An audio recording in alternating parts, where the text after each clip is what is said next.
Hello friends, once again I welcome you in life skill academy. आज हम जो अपना लास्ट पार्ट था उसको कंटिन्यू करेंगे। लास्ट लेक्चर में हमने न्यूट्रिशन के बारे में पढ़ा था। आज हम उसके प्रोसेस के बारे में पढ़ेंगे कि न्यूट्रिशन का प्रोसेस एक्चुअली होता कैसे है। पोषण, जैसे लास्ट टाइम हमने देखा था कि न्यूट्रिशन होता क्या है, तो पोषण वह प्रक्रिया है जिसके द्वारा जीव भोजन प्राप्त करते हैं, भोजन को साधारण रूप से अवशेषित होने वाले रूप में बदलते हैं, फिर इनका प्रयोग शरीर के लिए आवश्यक पदार्थों को बनाने में करते हैं। आप पहले से जानते हैं कि केवल पौधे अपना भोजन स्वयं बनाते हैं, जीव जंतु पौधों या दूसरे जंतुओं को खाते हैं। तो जैसे पोषण आप जान रहे हैं, वह एक ऐसी प्रक्रिया है जिसमें जीव क्या करते हैं, अपने भोजन को प्राप्त करते हैं और उसको साधारण रूप में परिवर्तित करते हैं। जब वो साधारण रूप में उसको परिवर्तित कर देते हैं तो जितना भी उससे पोषक पदार्थ है उसको अपनी बॉडी में अवशेषित कर लेते हैं।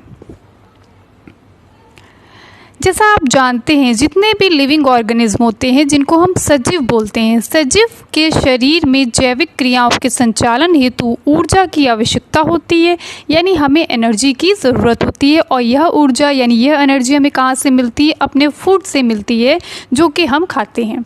लेकिन ये जो प्रोसेस है फूड इनटेक का और फिर उससे जितना भी न्यूट्रिएंट्स है एनर्जी में कन्वर्ट करने का, वो एक प्रोसेस के द्वारा होता है जो कि 5 स्टेप्स में हम देख सकते हैं उसको। सबसे पहला है अंतःग्रहण, पाचन, अवशेषण, स्वांगीकरण और उपज पदार्थों का परित्याग। यानी सबसे पहले हम क्या करते हैं, फूड को अपने माउथ के थ्रू इनहेल करते हैं जिसको अंतःग्रहण बोलते हैं।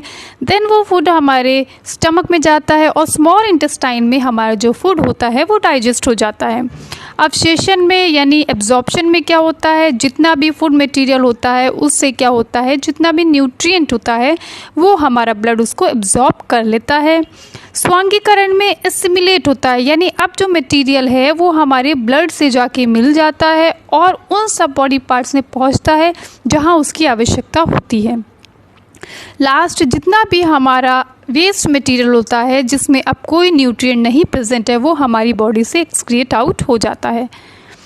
उस ऊर्जा उत्पादन तथा शारीरिक वृद्धि एवं टूट फूट की मरम्मत के लिए आवश्यक पदार्थों को पोषक पदार्थ कहते हैं। कार्बोहाइड्रेट, प्रोटीन एवं वसा समस्त जीवों के प्रमुख वृहद पोषक पदार्थ होते हैं। हम पहले भी देख चुके हैं कि जो कार्बोहाइड्रेट है, प्रोटीन है, वसा है, वो सारे इम्पॉर्टेंट जो हैं वो पदार्थ हैं, तत्व हैं जो हमारी बॉडी की एनर्जी के लिए आवश्यक होते हैं। पोषण की प्रक्रिया, प्रोसेस ऑफ न्यूट्रिशन। सबसे पहले हमने जैसे बात की अंतःग्रहण जिसको बोलते हैं इंजेशन।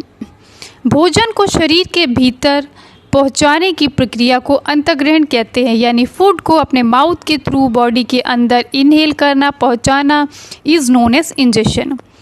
पाचन जिसको बोलते हैं डाइजेशन, यानी जितना भी हमने फूड को सॉलिड फॉर्म में लिया है अब हम उसे यानी जो कॉम्प्लेक्स फूड मटेरियल है उसको हमें सिंपलर फॉर्म में उसे तोड़ना होगा जो कि हमारे स्मॉल इंटेस्टाइन में होता है। ठोस, जटिल, बड़े बड़े अघुलनशील भोजन अणुओं का विभिन्न एंजाइमों की सहायता से तथा विभिन्न रासायनिक क्रियाओं द्वारा तरल सरल छोटे छोटे घुलनशील अणुओं में निम्नीकरण को पाचन कहते हैं। यानी जो कॉम्प्लेक्स फूड है that is broken down into the simpler food. अवशेषण जिसको बोलते हैं एब्जॉर्प्शन, कोशिकाओं द्वारा पचे हुए भोजन को अपने भीतर सोख लेने की प्रक्रिया को अवशेषण कहते हैं। यानी जो हमारी सेल्स होती हैं वो क्या करती हैं, डाइजेस्टेड फूड को क्या करती हैं, एब्जॉर्ब कर लेती हैं। स्वांगीकरण जिसको बोलते हैं एसिमिलेशन, कोशिकाओं के भीतर पचे हुए भोजन से नए जीव द्रव्य के संश्लेषण की प्रक्रिया या फिर संचित भोजन ऑक्सीकरण के फलस्वरूप ऊर्जा मुक्ति की प्रक्रिया को स्वांगीकरण कहते हैं। यानी जो हमारी सेल्स होती हैं वो डाइजेस्टेड फूड को क्या करती हैं, अपने साइटोप्लाज्म में ले जाती हैं और वहाँ उसका क्या होता है, ऑक्सीडेशन होता है। ऑक्सीडेशन होने के बाद जो एनर्जी है वो रिलीज़ होती है और उस एनर्जी को हम अपने दैनिक कार्य करने के लिए इस्तेमाल करते हैं।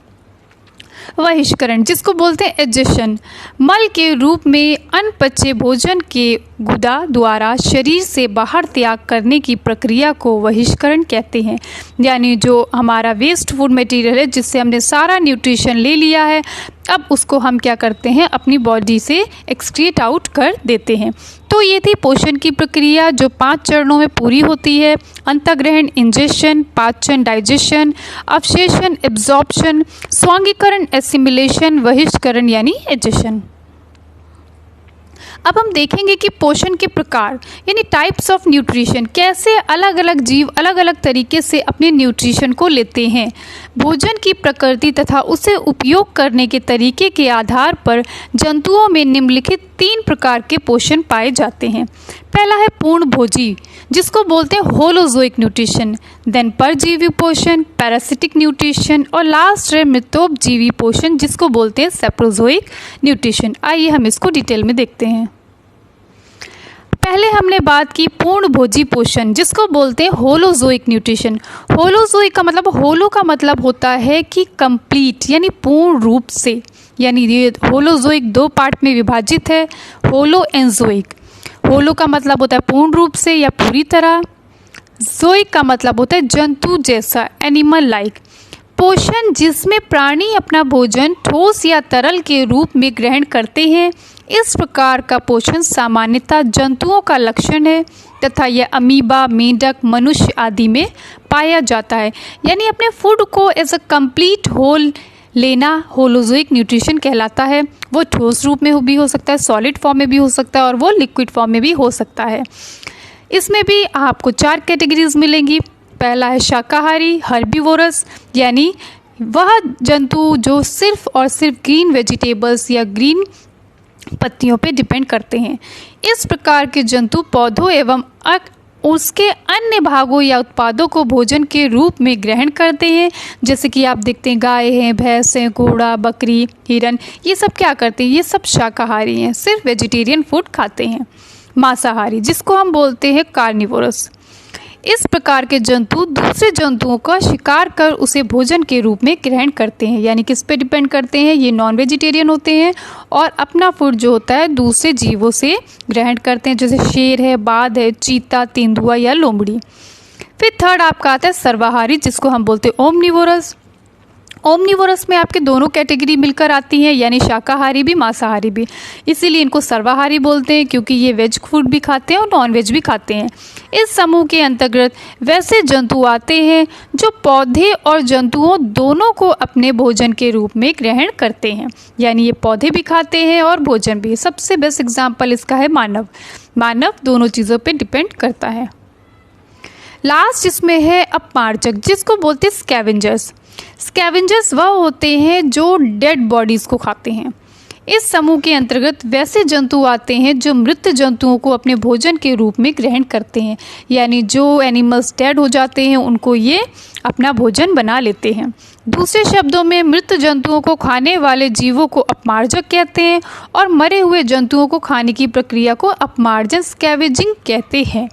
जैसे आप देखते हैं सियार है, लकड़बद्दा है, गिद्ध है, चील है, ये जितने भी एनिमल्स मर जाते हैं उनको अपने भोजन के रूप में ग्रहण कर लेते हैं। अपमार्जक मृत जंतुओं का भक्षण कर उन्हें सड़ने से बचाते हैं, यानी उनको ये खा लेते हैं तो जाहिर सी बात है उनको ये सड़ने से बचाते हैं और इस प्रकार वातावरण को शुद्ध रखने में मदद करते हैं। यानी जितने भी एनिमल्स डेड हो जाते हैं उनको ये खा लेते हैं तो हमारा जो वातावरण है उसमें कोई भी डेड एनिमल्स नहीं रहते हैं। अब हम बात करते हैं परजीवी पोषण, पैरासिटिक न्यूट्रिशन। पैरासिटिक शब्द 2 ग्रीक शब्दों से मिलकर बना है, पैरा और सिटोस। पैरा का मतलब होता है पास यानी बगल, बिसाइड, और साइटोस का अर्थ होता है पोषण यानी न्यूट्रिशन, यानी अपने पास से न्यूट्रिशन। ठीक है, इस प्रकार के पोषण में जीव दूसरे प्राणी के संपर्क में स्थायी या अस्थायी रूप में रहकर उससे अपना भोजन प्राप्त करते हैं। यानी ये जीव जो होते हैं वो किसी लिविंग ऑर्गेनिज्म से अपना फूड लेते हैं, या तो वो उनकी बॉडी पे रहते हैं स्थायी रूप से या वो टेम्पररी रूप से उनसे अपना भोजन ग्रहण करते रहते हैं। ठीक है, लेकिन ये अपना भोजन किससे लेंगे, किसी लिविंग ऑर्गेनिज्म से ही लेंगे। ऐसे जीवों का भोजन अन्य प्राणी के शरीर में मौजूद कार्बनिक पदार्थ होता है, यानी उनकी बॉडी में जितना भी कार्बनिक पदार्थ होता है वो इनका भोजन के रूप में कार्य करता है। इस प्रकार भोजन ग्रहण करने वाले जीव को हम क्या कहते हैं? परजीवी कहते हैं। अब परजीवी यानी पैरासिटिक न्यूट्रिशन के लिए 2 कंडीशंस नेसेसरी है, एक होस्ट होना चाहिए, एक पैरासाइट होना चाहिए। तो होस्ट क्या होता है? जिस जीव के शरीर से परजीवी अपना भोजन प्राप्त करते हैं वह पोषी यानी होस्ट कहलाते हैं। यानी जिस जीव की बॉडी से वो अपने भोजन को ग्रहण करते हैं उसको हम पोषी या होस्ट कहते हैं, और जो जीव अपना भोजन ग्रहण कर रहे हैं उनको हम पैरासाइट बोलते हैं, और इस न्यूट्रिशन को हम पैरासिटिक न्यूट्रिशन बोलते हैं। इस प्रकार का पोषण अनेक प्रकार के जो कवक हैं, जीवाणु हैं, कुछ पौधे जैसे अमरबेल तथा कई जंतु जैसे गोलक्रोमी होता है, हुकवॉर्म है, टेपवॉर्म है, एमीबा हिस्टोलिटिका है, ठीक है, या मलेरिया का जो परजीवी होता है प्लाज्मोडियम, उसमें पाया जाता है। परजीवियों के द्वारा भोजन के रूप में ग्रह कार्बनिक पदार्थ सामान्यतः तरल रूप में होता है। यानी इनका जो न्यूट्रिशन होगा, वो पदार्थ जो होगा वो तरल रूप में। फॉर एग्जाम्पल अगर हम बात करें तो ये 2 तरीके का होता है, एंडोपैरासाइट एंड एक्टोपैरासाइट। आपने सुना होगा कई बार ऐसा होता है छोटे बच्चों के पेट में कीड़े हो जाते हैं, तो वो क्या है? एंडोपैरासाइट, ठीक है, यानी आपकी बॉडी के अंदर रहकर वो आपसे न्यूट्रिशन ले रहा है और आपकी बॉडी को नुकसान पहुंचा रहा है। तो कीड़े जिसके होते हैं उसके लक्षण होते हैं भूख बहुत लगना, कभी कभी भूख बहुत कम भी लगती है, ठीक है, तबीयत भी ख़राब हो जाती है। तो ये सब क्या है? यानी जो पैरासाइट है वो हमारी बॉडी के अंदर रहकर हमारी बॉडी से, स्टमक से अपना न्यूट्रिशन ले रहा है और हमें नुकसान पहुंचा रहा है। तो ये एंडोपैरासाइट है। एक्टोपैरासाइट का मतलब होता है बॉडी की सतह के ऊपर रहना, जैसे कि अमरबेल की हमने बात की थी। अमरबेल जिस पौधे पर रहती है वह उससे अपना न्यूट्रिशन लेती रहती है। या कई बार ऐसा होता है आपके सर में लाइस हो जाते हैं और वो लाइस क्या करते हैं? आपके सर से अपना न्यूट्रिशन जो होता है वो ग्रहण करते रहते हैं, ठीक है। तो ये होता है परजीवी पोषण, जिसको हम बोलते हैं पैरासिटिक न्यूट्रिशन। नेक्स्ट है आपका मृतोपजीवी पोषण, जिसको बोलते हैं सेप्रोजोइक न्यूट्रिशन। यह ग्रीक शब्द सेप्रोस से बना है। सेप्रोस का अर्थ होता है टू एब्जॉर्ब, यानी कोई चीज़ एब्जॉर्ब करना, अवशेषित करना। अतः इस प्रकार के पोषण में जीव मृत जंतुओं और पौधों के शरीर से अपना भोजन लेते हैं। यानी ये क्या कर रहे हैं? जो पौधे या जंतु डेड हो जाते हैं उनकी बॉडी की सतह से अपना भोजन ग्रहण करते हैं, यानी वो उनको कंप्लीटली खाते नहीं हैं। मृत जीवी की तरह ये क्या करते हैं? ये उनकी बॉडी से अपना न्यूट्रिशन जो होते हैं वो लेते रहते हैं। भोजन अपने शरीर की सतह से घुलित कार्बनिक पदार्थों के रूप में अवशेषित करते रहते हैं। वैसे जीव जो अपना भोजन मृतोपजीवी पोषण के द्वारा प्राप्त करते हैं उन्हें हम क्या कहते हैं? मृतजीवी या सेप्रोफाइट्स कहते हैं। जैसे बहुत सारे फंजाई हैं, बैक्टीरिया हैं, ये क्या करते रहते हैं? जो भी एनिमल्स जो हैं मर जाते हैं उनकी बॉडी पे एक्ट करते रहते हैं और डिकम्पोजर्स की तरह भी काम करते हैं, एक्ट करते रहते हैं, उनकी बॉडी से न्यूट्रिशन को क्या करते रहते हैं? ग्रहण करते रहते हैं, चूसते रहते हैं, और धीरे धीरे करके वो बॉडी जो होती है एनिमल की गलती चली जाती है और जाकर मिट्टी में मिल जाती है। उसकी खाल जो है, उसकी बोन्स हैं, वो मिट्टी में मिल जाती है और उससे जितना भी न्यूट्रिशन होता है ये चूस लेती हैं। तो इसी तरह ये डिकम्पोजर्स की तरह भी काम करते हैं। मृतोपजीवी को उपघटक यानी डिकम्पोजर्स भी कहा जाता है, क्योंकि ये जटिल अणुओं का विखंडन करते हैं। जाहिर सी बात है, एक एनिमल जो है वो कॉम्प्लेक्स फॉर्म में है और धीरे धीरे करके जब उन पे ये बैक्टीरिया फंजाई एक्ट करते हैं तो धीरे धीरे करके वो गलते रहते हैं और क्या करते हैं? मिट्टी में जाके डिकम्पोज हो जाते हैं। और ये उपघटक का कार्य करते हैं क्योंकि इन्होंने क्या किया? जो जटिल अणु थे उनको इनों का विखंडन कर दिया, उनको इन्होंने क्या किया? तोड़ दिया, ठीक है। तो इस तरीके से हमने देखा जो न्यूट्रिशन होता है वो अलग अलग तरीके से कैसे होता है। आप देख रहे हैं कि कैसे अलग अलग जीव जो होते हैं, होलोजोइक न्यूट्रिशन, ठीक है, किस तरीके से पैरासिटिक न्यूट्रिशन हुआ। तो ये अलग अलग वेराइटीज़ ऑफ न्यूट्रिशन हैं जो अलग अलग जीवों में पाए जाते हैं। कोई बॉडी की सतह से ले रहा है, कोई बॉडी को कम्प्लीटली ग्रहण कर ले रहा है, ठीक है। अब नेक्स्ट लेक्चर में हम इससे कंटिन्यू आगे पढ़ेंगे कि ह्यूमन बींग्स में कैसे ये प्रोसेस होता है न्यूट्रिशन का। Okay, thank you class.